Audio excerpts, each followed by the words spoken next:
장시간 많이 들으시면서 힘드셨죠? 네. 자, 이제 오늘의 이몽태 작가님과 오늘 같이 두 번째 세션의 강의에 아주 핫한 분을 모시고 싶어서 아주 어렵게 섭외를 했습니다.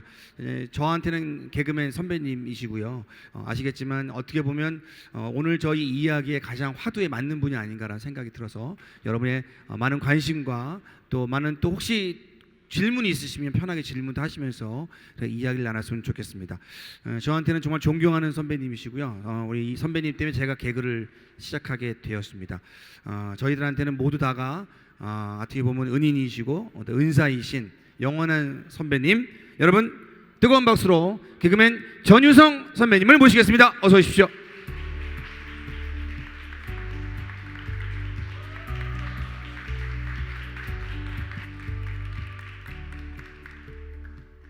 반갑습니다. 전유성입니다.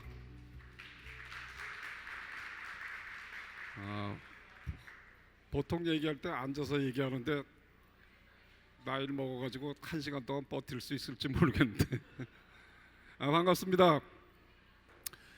전 서울 태생이에요. 서울에서도 제동 아십니까? 나이 드신 분들은 경기고등학교 그러면 아실 텐데 윤보선 씨 집, 지금 북촌 입구에 있는 소격동이라는 데서 태어났어요. 오늘도 시간이 남아서 거기를 이렇게 갔다 왔는데, 제가 살면서 어디를 가봤나라고 생각을 해본 적이 있었는데 홍대 앞, 대학로, 여의도, 인사동 이 네 군데만 계속 뺑뺑 돌면서 산 것 같아서 어느 날 신문을 보니까 우리 세대는 아니지만 우리 아래 세대는 100살까지 산다고 그러더라고요. 근데 고종 황제 때 우리나라 수명이 한 45 뭐 요 정도 살았다고 그러는데 이게 2배로 늘어나면 내가 서울에서만 살아야 될 것인가 하는 생각이 들었어요. 그래서 시골 가서 좀 살아봐야 되겠다라는 생각을 막연하게 가지고 인사동에서 장사를 하고 있을 때였는데 그게 쉽지 않았어요. 언제 관둘 것인가. 연예인은 안 불러주면 이제 한물 가기 시작하는 건데 그래도 좀 최소한 내 이름이 들어가는 방송 프로 하나 정도는 진행한 다음에 관둬야지 되지 않을까 하는 생각을 갖게 됐는데, 제 말하는 게 이렇게 어눌하고 느리고 방송 진행자로서는 거의 맞지 않는 그런 사람이었기 때문에 초대 손님으로는 불러줘도 진행자로 맡겨주는 사람은 아무도 없을 때 불교 방송국에서 저를 유퉁이라는 친구가 갑자기 관두게 됐다고 대타로 하지 않겠냐고 그래서 제 이름이 들어가는 프로그램을 꿈에도 그리던 대타로 들어가서 전유성의 108가요라는 프로그램을 2년 동안 진행했는데 민간인한테는 방송 들었다는 얘기를 한 번도 못 들은 2년을 했는데, 그리고 내 이름 들어가는 거 했다라고 관두기에는 너무 억울하다는 생각이 들었을 때 마침 노사연, 이무송 씨가 라디오 프로그램을 하다가 노총각 노처녀들이 결혼을 하게 돼서 신혼여행을 한 달 가는데 제가 대타로 박미선 씨랑 MBC에 대타로 들어갔어요.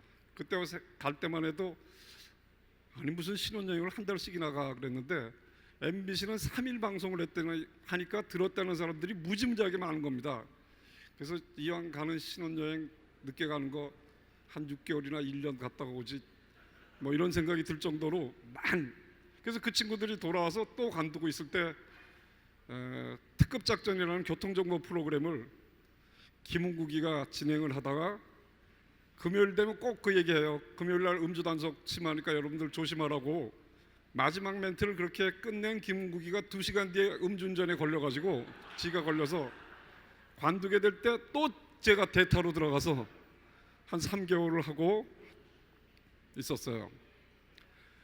그러고 있다 여성시대 김승연이라는 친구가 또 8년을 진행하다가 갑자기 뭐 협찬사로부터 뭐 뭘 받았느니 뭐니 구설수에 올려가지고 못하게 됐을 때 결국엔 무혐의로 끝이 나긴 했는데, 그때 개편하고 한 일주일 만에 제가 여성시대를 대타로 들어가서 또 한 1년을 진행했더니 그제서야 이렇게 말 더듬고 이상하게 하는 사람도 진행자가 될 수 있다라는 걸 뒤늦게 깨달은 사람들이 저를 MBC의 간판 프로그램인 지금은 라디오 시대를 최유라 씨랑 같이 하라고 그래서 1년을 더 했어요.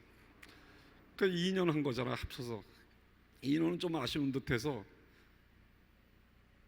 잘 나갈 때 관둬야 된다 그래서 1년을 더 하고 그 공식적으로 지금은 라디오 시대 2년 하고 여성 시대는 일주일이 모자르는 1년을 하고 혼자 속으로 3년 했으면 됐지 하면서 떠나야 되겠다라는 생각을 했어요. MBC는 DJ들이 안 바뀝니다. 관두겠다 그러기 전에는 절대로 안 바뀌어. 거의 철밥통이에요. 강석 같은 경우는 들어가서 30년 이상을 하잖아. 이종환 씨나 뭐. 그래서 저는 관두겠다 그랬더니 막 말리더라고. 형님을 자를 사람은 아무도 없어요. 사장도 형님보다 어린데 왜 관두시냐고. 이럴 때 관둬야 된다. 튕기면서. 그때 제가 60이 다 될 나이에 1,000만 원이 넘는 돈을 받았는데 그걸 뿌리치고 어디로 갈 것인가 하고 있었는데 마침 신성일 씨가 경상북도 청도에서 칠순잔치를 한다고 그래서 거기를 내려가서 낮술을 마시고 너무 많이 마셔서 뻗었다가 깨니까 병원이었어요. 나는 궁금했어요. 이틀 만에 깨어났다고 그러는데 내가 어느 코스로 실려왔는지가 굉장히 궁금해서 멀쩡해졌을 적에 그 코스로 이렇게 한번 다시 가보자라고 하다 보니까 빈 교회가 하나 있었어요. 교회가 100년이 돼서 뒤에 크게 짓고 나서 빈 교회가 있어서 자 저기다 카페를 하면 어떨까라는 생각을 하고 주인을 만났더니 빌려주겠다고 그래서 거기서 200만 원인가 계약금을 내고 일주일 뒤에 이사 가서 10년을 살았어요. 그리고 아무 하는 일 없이 정말 그 좋아하던 낮술을 마시면서 거의 매일 마셨어요. 근데 이제 보는 사람에 따라 다르더라고. 낮술을 마시면 왜 낮술을 마시냐 이러는데 그거는 글로벌하게 사는 사람이 아니에요. 전 꼭 물어봐요. 왜 낮술을 마시냐? 야, 넌 글로벌하게 생각해봐. 막 LA 시간으로 오후 7시야. 2차 갈 시간에 무슨 얘기야. 그래서 술을 마시고 있다가 어느 날 최유라 씨가 방송을 하러 왔는데 눈이 퉁퉁 부어서 왔어요. 왜 그러냐 그랬더니 애가 아파서 병원에 입원을 해서 밤새 한숨도 못 잤다는 거야. 그러면서 음악 나갈 때마다 원장님 좀 바꿔주세요. 차도가 있습니까? 열이 내렸어요. 그럼 다행이네요. 막 그러길래 궁금하잖아요. 애가 둘인데. 그래서 큰 애가 아프냐 작은 애가 아프냐 이렇게 물어봤더니 큰 애 작은 애는 유아과 있는 상태였는데 그럼 또 숨겨둔 애가 있나 했더니 개새끼가 아파서 동물병원에다가 막 전화를 하는 정말 개 같은 경우였어요.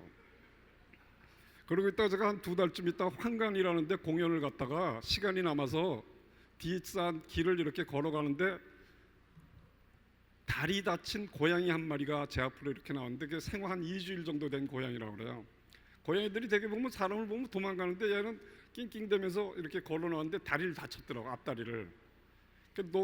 놓고 올 수가 없어서 바카스 병 다 꺼낸 케이스에다가 우유를 하나 사 먹이고 데리고 와서 우리 집에서 인터넷으로 사료를 구해서 먹이기 시작을 했어요. 그랬더니 너 목욕을 시켜야 된다, 뭘 해야 된다, 병원 데리고 가려는 게 너무 많아서 아니 무슨 얘가 날 안 만났으면 평생 병원도 안 가고 살았을 텐데 무슨 병원을 데리고 가냐 그러다가 정말 할 일이 없어서 할 게 없는 날 그걸 들고 제가 가축병원을 찾아서 영등포 당산동 일대를 쭉 헤맸는데 가축병원이 없는 거예요. 그래서 아예 병원 갈 팔자가 아닌가 보다 하고 이렇게 돌아오는데 롯데마트 옆에 제가 살고 있는 아파트 바로 옆에 동물병원이 눈에 띄더라고요. 어느 팀의 가축이 동물로 격상이 돼 있어. 그러고 갔는데 의사 선생님이 암컷이에요 수컷이에요 이렇게 물어보지 않고 공주님이에요, 왕자님이에요? 이렇게 물어보고 거기서 제가 새로운 세상에 눈을 뜨게 됐어. 야, 동물하고 말하는 사람들을 보기 시작했어. 오늘 날씨가 쌀쌀해졌네. 그러면 그렇죠? 이렇게 대답하려고 하는데 지들끼리 개하고 막 주고받고 희한한 세상을 보게 됐어. 우리 딸아이도 이제 유기견을 계속 키우고 있는데 그러고 있을 때 신문에 휴가를 가야 되는데 집에서 키우는 그 애완견을 맡아줄 사람이 없어서 여행을 못 가는 사람들이 있다라는 기사를 보게 됐어요. 옛날 같으면 그 개를 팔아서 여행 경비에 보탰을 수도 있었던 사람들이 우리 때는 많았는데 이게 말이 되나 하는 생각이 들었고, 저기 청도는 소싸움으로 유명해서 떠오르는 말이 그럼 개를 데리고 오면 되잖아. 데리고 오는 음악회를 야외 공연장에서 하면 어떻겠나 해서 개나 소나 콘서트를 해보자. 우리나라 말 중에 개나 소나 콘서트라고 할 적에 개나 새나 이상한 놈이 다 나오는 거 아니에요? 이렇게 물어보는 사람들도 있고, 그게 좋을 때 쓰는 말이 아니었어요. 남한테 비양거릴 때, 조롱할 때, 이거 개나 소나 다 하고 있네, 뭐 이렇게 쓰는 말이었는데, 요걸 음지에서 양지로 한번 끌어올려 보자. 그래서 그쪽에 수의사 선생님, 유기견 협회 계신 분들, 애견 미용 협회 계신 분들, 이런 분들을 전부 모아서 내가 이런 걸 한번 하겠다고 얘기를 했더니 굉장히 좋아하시더라고요. 그래서 하겠다고 신문 기사가 하나 나가니까 제일 먼저 악플이 달리는데, 제일 먼저 달린 게 전유성의 최양락이 이 새끼들 보신탕 좋아하는 새끼들이 무슨 그런 개를 위한 행사를 하냐. 그게 달리니까 제 보신탕 먹은 최근에 신상이 털리는데, 뭐 경주 천북미 할매집에서 먹는 거 봤던 놈, 서수성남시랑 먹는 거 봤던 놈, 성북동 무친집에서 먹던, 별의별 게 다 올라오기 시작해서 행사를 이거 할 수가 없을 정도로. 그래서 제가 그분들을 모아놓고 제가 뒤에서 빠지고 물론 보신탕도 저는 끊겠습니다 하고 끊었어요. 그 다음부터는 이제 국물만 몇 숟가락 깻잎이나 건져 먹고 끊겠다고 얘기를 했더니 이제 또 그 사람들이 쓰는 용어는 대단하더라고. 전유성 보신탕 끊겠다고 결심 그러면 되는데, 보신탕 끊겠다고 선언, 뭐 선언이라고 그러더라고요. 그래서 이왕이면 이름은 좀 그렇더라도 가벼워 보이더라도 좀 괜찮은 음악을 한번 들려주자. 아무 데서나 막 들을 수 있는 노래가 아니고 해서 이왕이면 클래식 공연을 해보면 어떻겠냐. 그래서 오케스트라 69인조로 69인조로 정한 것도 뭐 딴 의미가 있는 건 아니고, 오케스트라로 한다고 그러니까 대구음악협회에 계신 분이 68인조가 자기가 지금까지 한 데가 제일 많았다고 그래서 그럼 한 명 더 늘리자. 그래서 69인조로 정해서 개나 소나 콘서트를 제 개인 돈을 들여서 했어요. 한 번만 해볼 생각이었어요. 그래서 첫 번째 구호가 올해가 잘 되면 내년에도 합니다 했더니 인구 4만 2천 명뿐이 안 되는 조그만 동네에 약 8천 명이 전국에서 애완견을 모시고, 그때는 애완견이었어요. 그 다음에 되니까 이제 반려견이란 말로 이제 바뀌기 시작하면서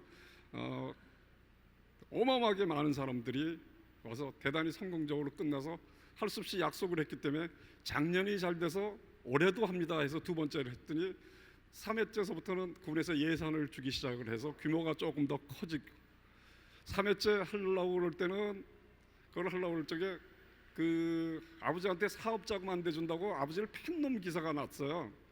그래서 잘 키운 개 한 마리 열아들 안 부럽다 이렇게 했고, 또 시간이 갈수록 5회가 되니까 1회 때 왔던 개가 새끼를 낳아서 3대를 데리고 오는 그런 분들도 계시고, 뭐 그 음악회가 이제 유명해지니까 또 군청 홈페이지에다가 군 예산으로 하는데 왜 애완견 있는 사람만 오냐, 없는 사람은 왜 못 오냐, 그냥 오면 되는데 입장료 받는 것도 아니고 툭 터진 데인데. 그래서 그때서부터 애완견 없이 오셔도 됩니다. 대신 한 가지, 그래도 개나 소나 콘서트 개를 위한 음악회니까 한 가지 조건이 있습니다. 우리 주위를 잘 살펴보면 생긴 모습은 틀림없이 사람인데 하는 짓이 견 같은 것들 있지 않습니까? 이왕이면 같이 데리고 오시라고. 우리 스태프들이 알아볼 수 있게 오른손으로 잡고 오시면 아, 같은 놈 데리고 오는 사람 이렇게 될 거다. 그렇게 해서 10회까지 했습니다. 지금은 안 합니다. 왜 안 하게 됐나를 궁금하신 분들은 전누성, 천도군 이렇게 하면 그렇게 알 겁니다. 그 전에 제가 이런 음악회를 한번 했어요. 언젠가 저는 설악산을 굉장히 많이 갔는데 지리산을 한 번도 안 가본 것 같아서 많은 사람들한테 지리산을 언제 가면 좋겠냐고 그러니까 봄에 가면 죽인다는 거야. 그랬더니 옆에 사람은 여름에 가면 더 죽인대, 가을에 가면 단풍이 더 죽인대. 그래서 저는 언제 갔겠습니까? 겨울에 갔어요. 다 남들이 많이 가본 시절에 가봤자 그 사람들한테 안 될 것 같아서 겨울에 지리산 암자에 올라가서 있었는데, 산에 많이 다니시는 분들은 경험할 겁니다. 골짜기가 이렇게 많으면 저쪽은 햇빛이 쨍쨍한데 갑자기 확 깜깜해집니다. 어느 시인이 그렇게 썼더라고. 저녁 밤이 산에서 미끄럼을 타고 내려온다, 뭐 이런 표현을 쓴 걸 보고 정말 실감을 했는데, 저쪽은 하는데 제가 있는데 4시 반 되면 깜깜해집니다 갑자기. 그럴 때 길 잃은 사람들이 불 켜진 제 암자의 불빛을 보고 여러 사람들이 찾아왔어요. 그 중에 성악가 부부가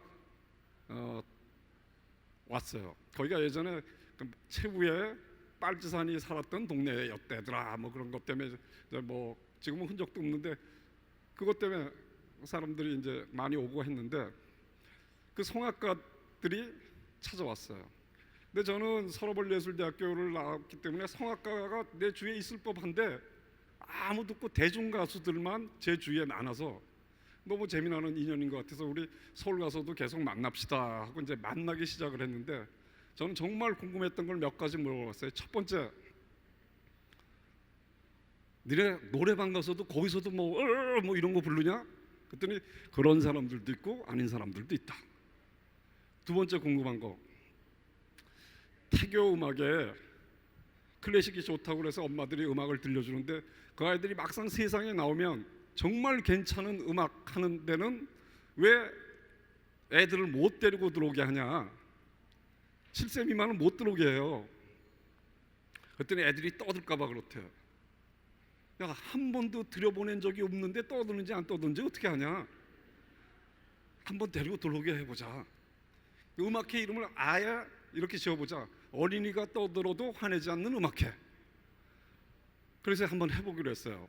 그리고 클래식은 늘 똑같이 이렇게 하는데 다른 분야에서는 많이 하던 수법이 있다.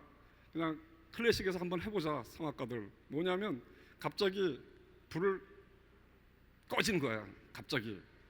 그럼 사람들이 당황할 적에 객석에서 성악가가 노래를 조명을 탁 받으면서 무대로 올라오면 어떨까? 그랬더니 피아노 치는 친구가 바로 반발을 해. 선생님 그러면 악보가 안 보여요. 악보 못 외워? 그랬더니 외우긴 해도 혹시 틀릴까 봐 보고 쳐야 된다는 거예요. 악보가 보이면 되겠네. 그랬는데 그럼 헤드랜턴을 한번 써보자. 그래서 헤드랜턴을 쓰기로 하고, 우리나라에서 가장 보수적이라고 하는 예술의 전당을 대관을 해가지고 거기다가는 얘기 안 했어요. 애들 온다는 얘기를. 거기는 안 빌려주더라고요. 얘기 안 하고 그냥 소문만 냈어요. 아이들 데리고 와도 되는 음악회라고. 그랬더니 엄마들이 예술의 전당에서 애들을 데리고 와도 된다, 아이들이 떠들어도 화내지 않는 음악회라도. 그러니까 사람들이 굉장히 많이 몰리기 시작을 했습니다. 한 1000명 정도가 왔어요. 직원들이 당연히 안 된다고 그랬어요. 여러분, 우리나라 엄마 1000명을 이길 수 있는 사람들이 있을 거라고 생각하세요? 못 이겨요. 결국에는 다 들어갔는데 문제는 아이들이 하나도 떠들지 않더라는 거예요. 해보니까 우리 아이들이 굉장히 영악해서 떠들 수 있는 분위기에서만 떠들지, 그런 데서 잘못 떠들면 집에 가면 엄마한테 혼날 걸 본능적으로 합니다. 애들은 조용했었어요. 그래서 그 음악회는 지금까지 IMF가 터졌던 때부터 3,000회 정도 되는 공연을 하게 되는 그런 공연을, 지금은 이제 이런 얘기하면 검색해 보잖아요. 얌모 콘서트 혹은 얌모 앙상블이라고 쳐보시면 바로 3,000회의 기록이 나옵니다. 그래서 지금까지 음악회를 하면서 왜 우리는 지금 뭐든지 웬만한 음악회는 10개 중에 7개가 힐링 음악회예요. 옛날엔 그린, 에코, 웰빙 전부 다 그러는데 좀 다르게 해도 되지 않을까. 그래서 제가 개나 소나 콘서트를 하고 아이들이 떠들어도 화내지 않는 음악회를 하면서 이제 사람들을 불러 모으는 것은 혈연, 지연, 학연으로 사람들을 불러 모으는 건 가장 원시적인 방법이다. 괜히 친구들한테 한다고 그랬다고 그날 미리 스케줄 잡혀 있어서 못 가서 미안해, 이거 이상한 관계 만드는 거다. 그래서 이제는 동호회 개념으로 사람들을 불러 모아야지 사람들이 많이 오겠더라라는 생각을 갖게 됐어요. 동호회 개념이라는 게 한마디로 설명하면 이런 거예요. 한 20대들이 내 앞에서 담배 피우면 욕해 주고 싶은데 그놈들이 엉기잖아. 감당할 수 없어서 모르는 척하고 지나간단 말이야. 근데 공항 대합실에 가면 흡연실이 있지 않습니까? 흡연실에서 보면 20대부터 70대까지 나란히 앉아서 담배를 피우는데 아무 일도 안 생겨. 아주 과장되게 얘기하면 아주 화기애애하게 피고 있어. 그래서 동호회 개념으로 사람들을 불러 모아야 되겠다라는 생각을 하게 됐어요. 재밌어요. 지금까지는 우리는 잘하는 음악회만, 잘하는 사람들만 오는 거였는데 재밌게 가야 되겠다.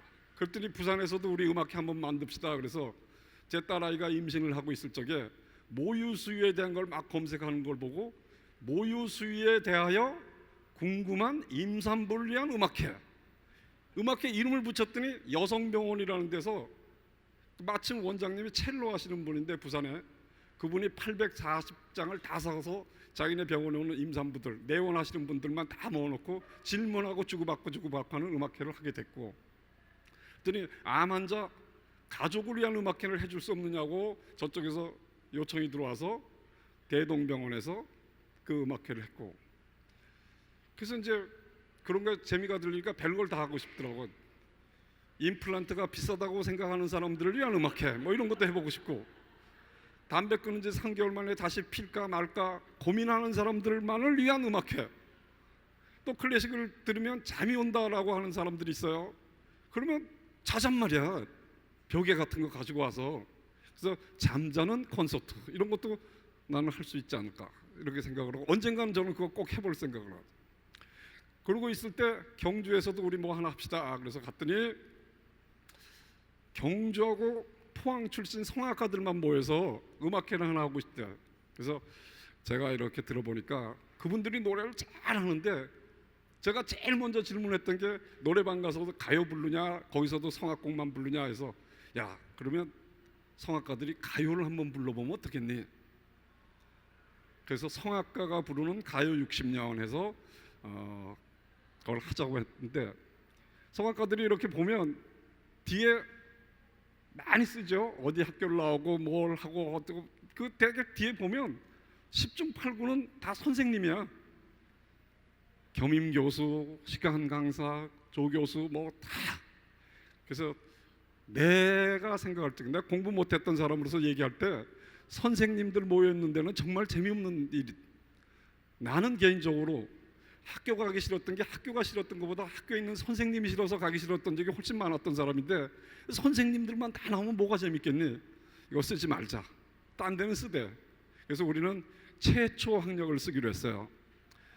화랑초등학교 몇 회, 북초등학교 몇 회 이렇게 했더니 끝나고 나면 엄마들이 야 니네 학교 선배 가서 사진 찍고 와 선배님이랑. 5회, 올해 7회인가 합니다. 7회.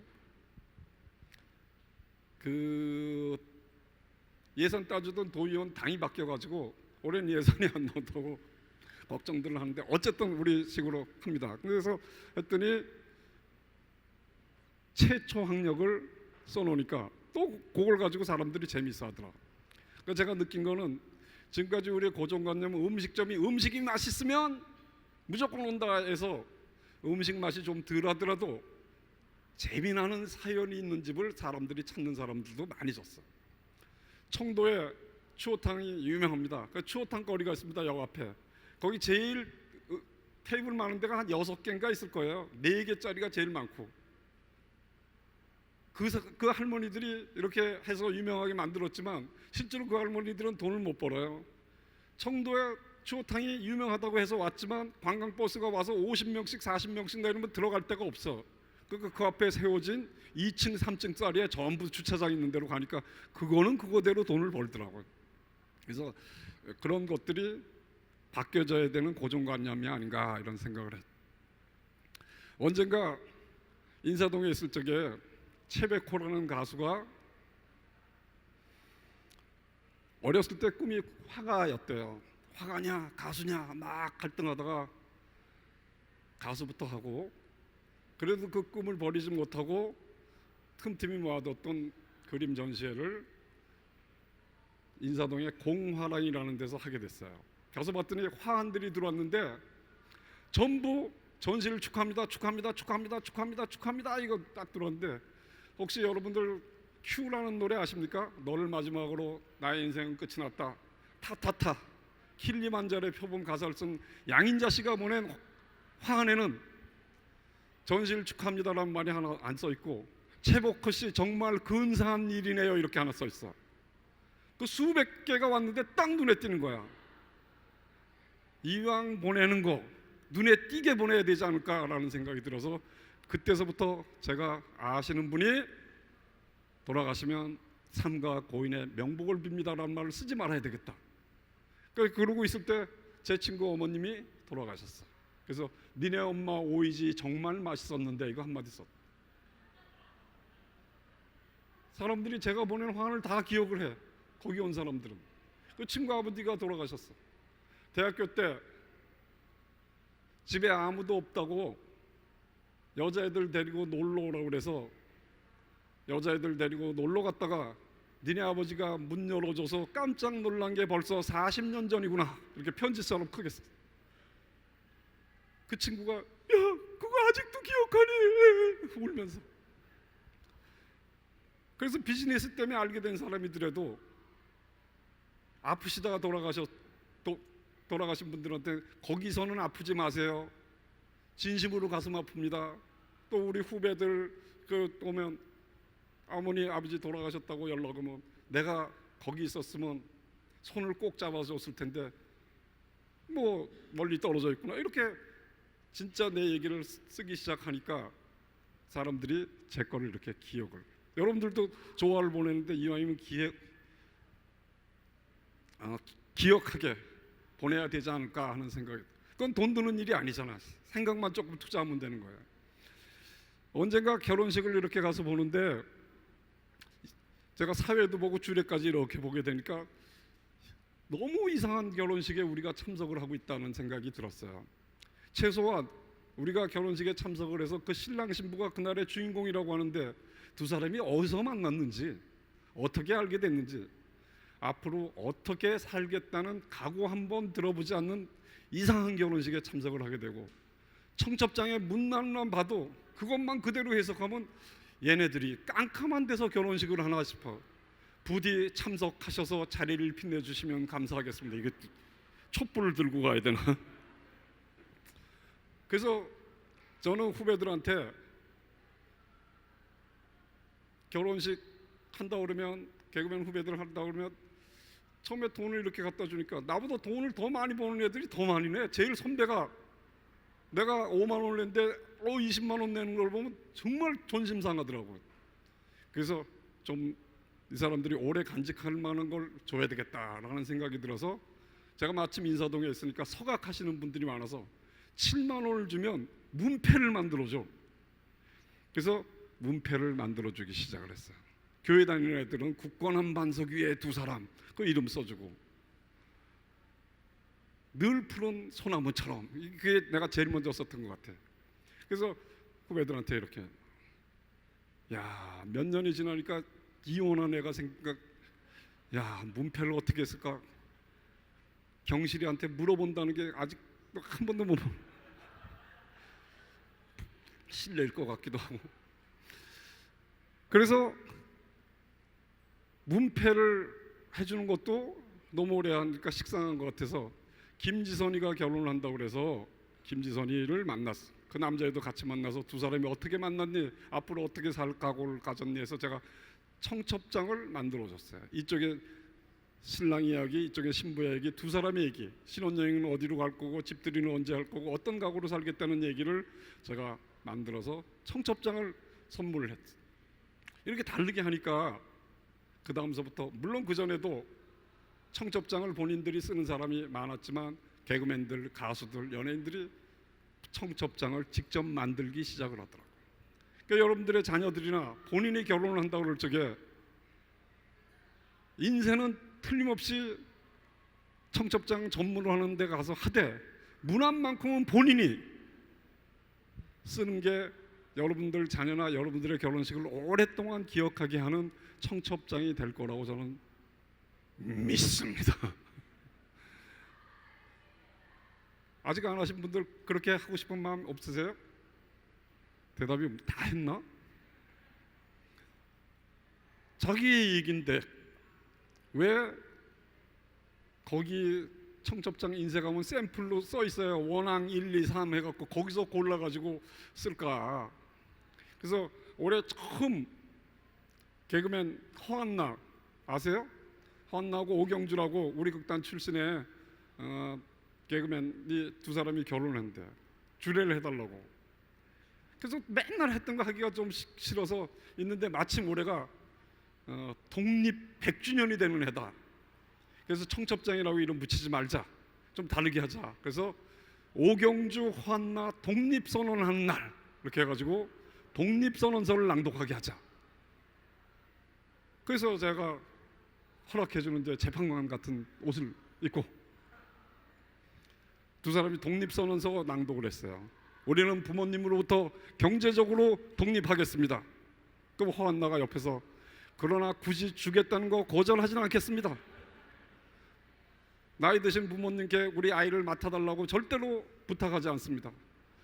그렇지만 아이들 봐주러, 귀엽다고 봐주러 오시면 숙식 제공해드립니다. 그래서 뭐 독립하겠습니다라는 독립선언서를 낭독하고 부모님께 먼저 독립 허락을 받고 저한테 허락을 받아서 전 뭐 할 얘기 없어요. 그래서 그 판사들이 내려치는 의사봉으로 이렇게 도마 같은 거 하나 갖다 놓고 독립을 허락하노라 땅땅땅 이렇게 했더니 많은 사람들이 다르게 보더란 말이에요.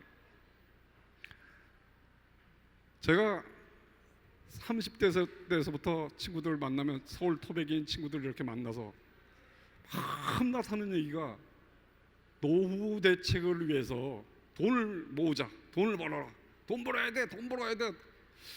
그래서 나는 노후 대책이 어떻게 다 똑같아야 되냐? 그 돈 벌면 넌 뭐 할 건데? 뭐 할 건지도 계획도 안 세웠어. 그냥 하여튼 돈을 벌어야 된다 그러니까 전부 다 그런 분위기였어요. 그러나 저는 돈 벌 자신이 없어서 나는 내 노후 대책은 일하는 거다. 일하는 거.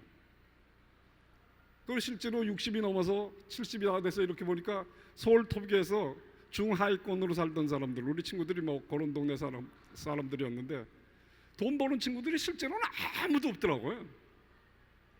그러나 저는 일을 하고 있고 그 친구들은 일을 안 하고 있다. 대책이 그런 거가 왜 남들하고 똑같이 살라고 하는가?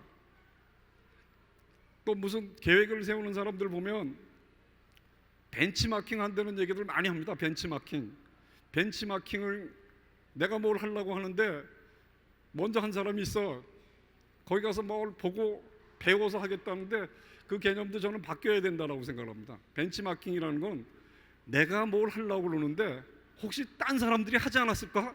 했으면 하지 말아야지 하는 게 바로 벤치마킹이라고 생각하는데 우리는 그 반대로 먼저 한 사람들한테 거 가서 보고 그거보다 더 발전시켜서 하면 그거는 되는데 그거보다 좀 못하게 하는 경우들.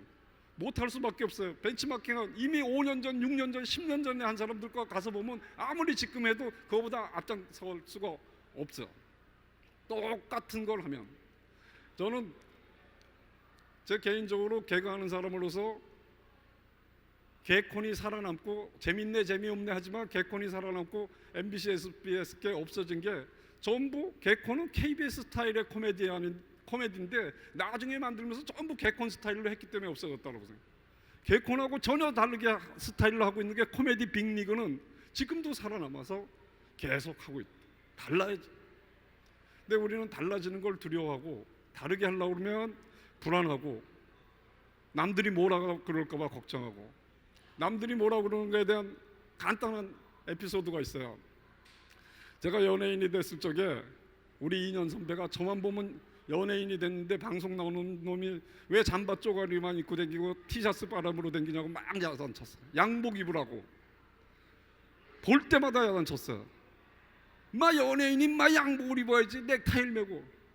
저는 넥타이 멜 형편이 못 됐어요. 그래서 방송국에서 넥타이 메고 양복 입는 역할 나오면 동네 세탁소에 가서 내 체형 비슷한 거 빌려가지고 가서 입고 나왔던 그런 시절인데 그 어느 날 생각해 보니까 그래도 학교 선배라고 날 고맙게 생각해서 이런 얘기를 해주나 보다. 그래서 정말 진지하게 물어봤어요.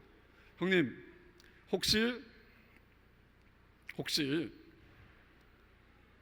집에 가서도 유성이가 양복 입었으면 그런 생각해? 그래 진지하게 물어봤더니 야 이 새끼야 집에까지 가서 네 생각을 왜 하냐?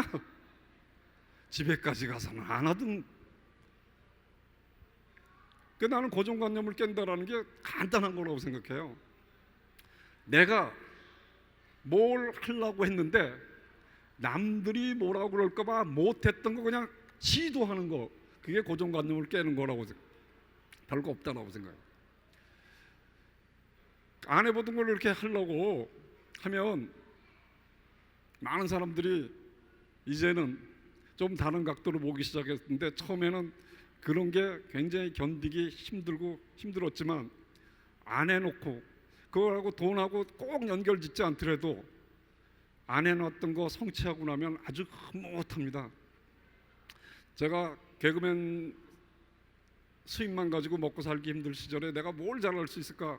코미디 원고를 썼기 때문에 영화 광고 카피를 썼으면 좋겠다라는 생각으로 영화 광고 카피를 써가지고 바보들의 행진, 하길정 감독이 만든 바보들의 행진 2탄 병태와 영작 카피를 노트북 하나로 그냥 가득 채워가지고 영화사에 가서 보여주고 거기에 취직을 하게 됐는데 처음엔 뭐 온갖 잡일을 다 하다가 2년 되니까 네가 혼자서 알아서 시사회를 한번 가져보라는 거야. 헬라이트라는 공포 영화였습니다. 그 언제 하는가 봤더니 매주 일요일 첫 번째 아니면 토요일 맨 마지막 회가 늘 시사회를 하는, 그게 아주 고정관념으로 박혀져 있었어요. 그래서 저는 운이 좋게 그 전에 통행금지가 해제가 됐어요. 그때 제가 생각에는 정말 보기 좋게 대상이 안 맞아 떨어졌는데 12시가 넘어서 해방되고 나서부터 12시가 넘어서 사람들이 다니질 않았는데 통금이 해제되면 다닐 사람이 없을 거라고 생각을 했는데 해제되는 날서부터 계속해서 며칠 만에 끝나겠지, 한 달이 지나 두 달이 지나 계속 24시간 사람들이 통금 해제랑 관계없이 다니는 걸 보고 제가 깜짝 놀랐어요. 제 예상이 너무 안 맞았구나. 그래서 마침 공포 영화였어요. 헬라이트라는 공포 영화를 시사회를 한다고 그래서 밤 12시 한번 합시다. 통행금지가 해제가 돼서 12시 넘어서 사람들이 많이 다니는데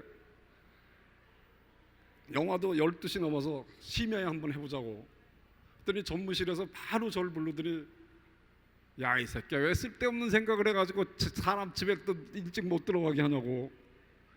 거기서는 제가 대답을 못했어요. 신입사원이니까 속으로만 얘기했어요.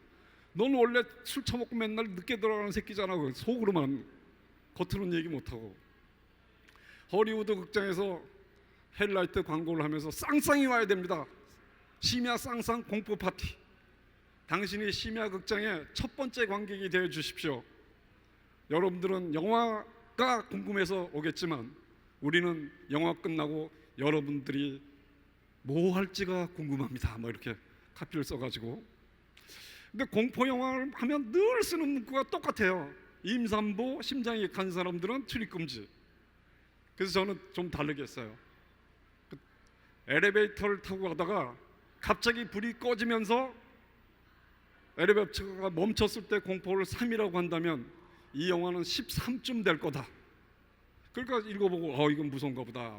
실제로 앰뷸런스도 대기를 시켜놨어. 기절하는 사람들도 있었는데 11시 20분까지 아무도 없었어요. 전무가 저를 불러서 야단을 치고 사장님은 불러더니 야, 흥행하기 해먹기 정말 힘들다고 12시가 넘어서 해야 되고 막 이런 얘기를 하고 있는데 조금 있다가 제작부장이 뛰어올라면서 난리가 났습니다가 줄 섰습니다 해서 허리우드 극장 1340석이 꽉 차는 기적 같은 일이 일어났고 그게 우리나라 최초의 심야 극장의 시초였어요.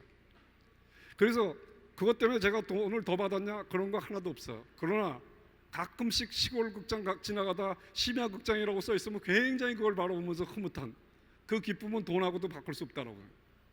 그러고 있을 때 김영곤이가 회장님을 해가지고 굉장히 인기가 있을 때 그거를 장두석이가 제작을 하고 제가 기획을 해서 대학로에 가서 공연을 하자.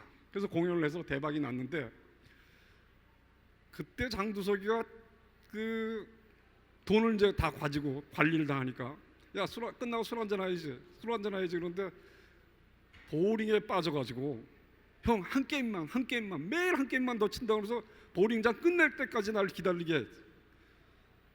그래서 보링장 사장이 저보다 어렸어요. 그래서 사장을 불러서 야, 법적으로 밤 10시까지 하게 돼 있냐? 그랬더니 아니래. 그 왜 10시까지 하냐? 밤새고 치게 하지. 딴 데도 다 10시까지 해서요. 야, 밤새고 한번 쳐보자. 심야 보링장이란 거 한번 해보면 어떻겠냐? 그랬더니 거기 코치가 저한테 전 선배, 전 세계 어딜 가도 밤 12시 넘어서 치는 데가 없다는 거야. 진짜 없냐? 너 몇 나라 가봤는데 전 세계라고 입에 올리냐? 해야 된다 그러면 왜 해야 돼요? 전 세계 최초니까 한번 해보자. 그리고 광고 문안을 봤더니 광고 문안이 다 똑같습니다. 지금도 보링장 광고는 똑같아요. 전국 최고의 시설, 아늑한 실내 분위기. 그래서 저는 좀 다르게 하자. 그래서 잘 빠진 여자 뒷모습과 볼링핀을 이렇게 똑같이 만들어 놓고 돌아선 여인의 마음은 돌이킬 수 없지만 쓰러진 볼링핀은 다시 세울 수 있습니다. 그래서 심야 보링장이 생겨났고 언젠가 그 오성 보링장 사장을 만났더니 우연한 자리에서 만났는데 유성이 형이 심야 보링장을 만들지 않았으면 보링장이 다 망했을 거라고. 밤에 들어와서 치는 사람들이 훨씬 많아요. 사실 낮에 텅텅 비었어요. 그래서 저를 만날 적마다 돈을 줍니다. 200만 원 준 적도 있고 300만 원 줍니다. 맨날 만나고 싶어. 뭐 일주일에 한 번이라도 만나고 싶은데 이제 소식이 완전히 끊겨서 오성보링장 자리에 얼마 전에 갔더니 오성보링장은 없어졌어요. 그래서 지금 이제 시간이 어떻게 되죠? 마무리를 짓자면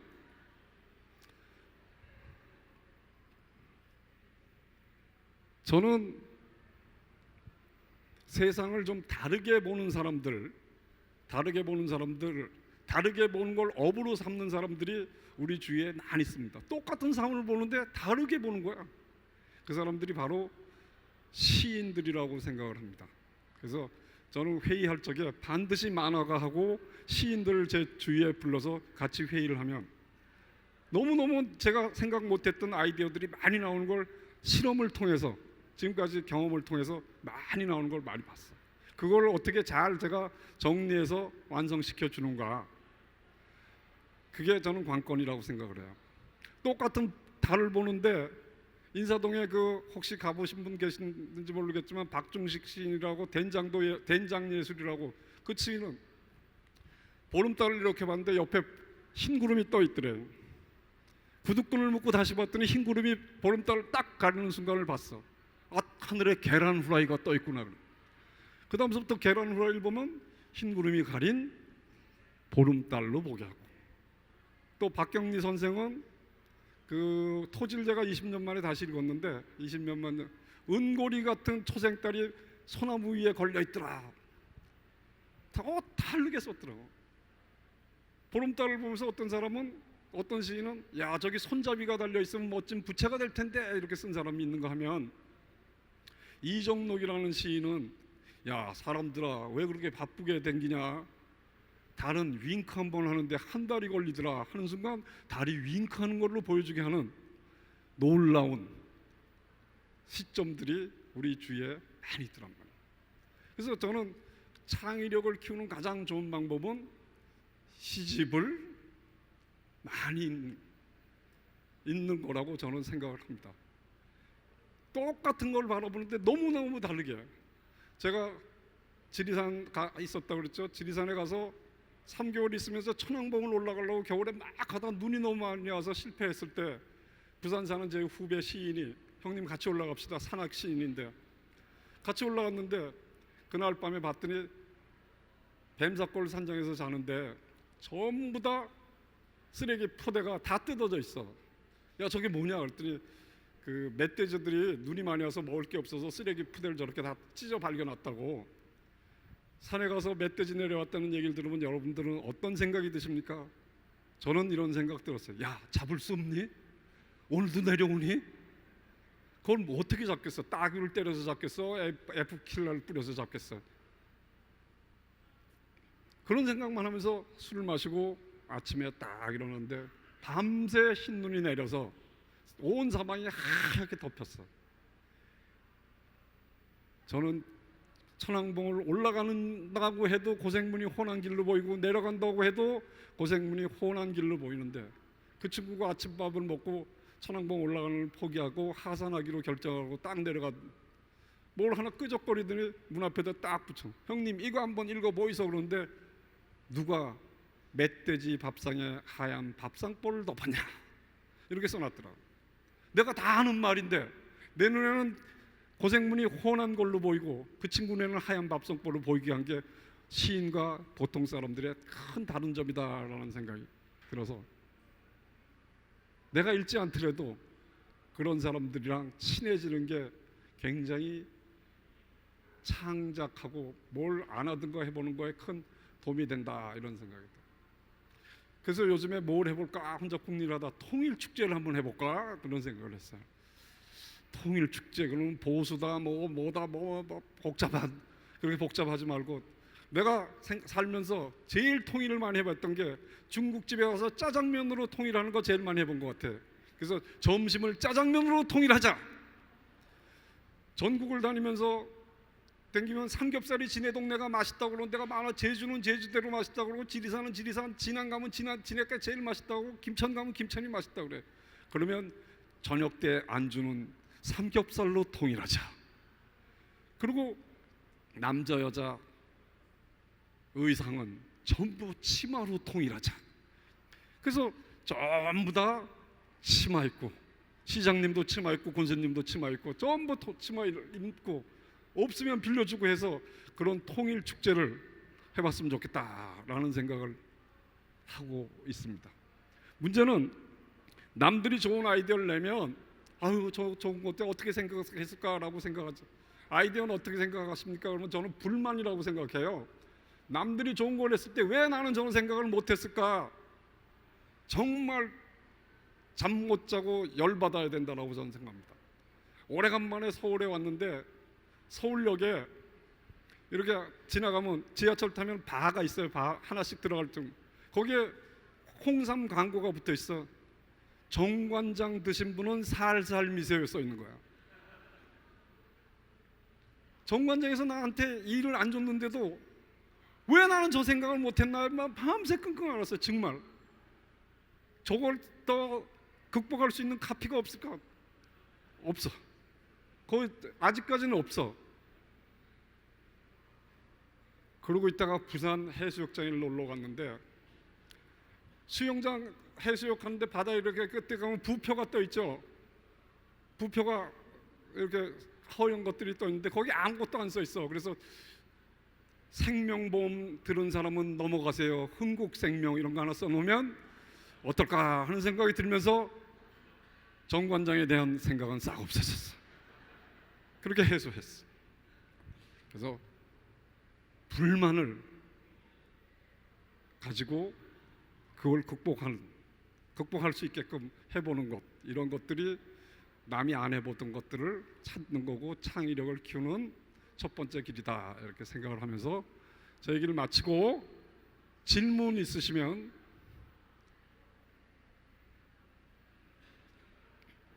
뭐 제 얘기는 완벽하기 때문에 거의 질문이 없습니다.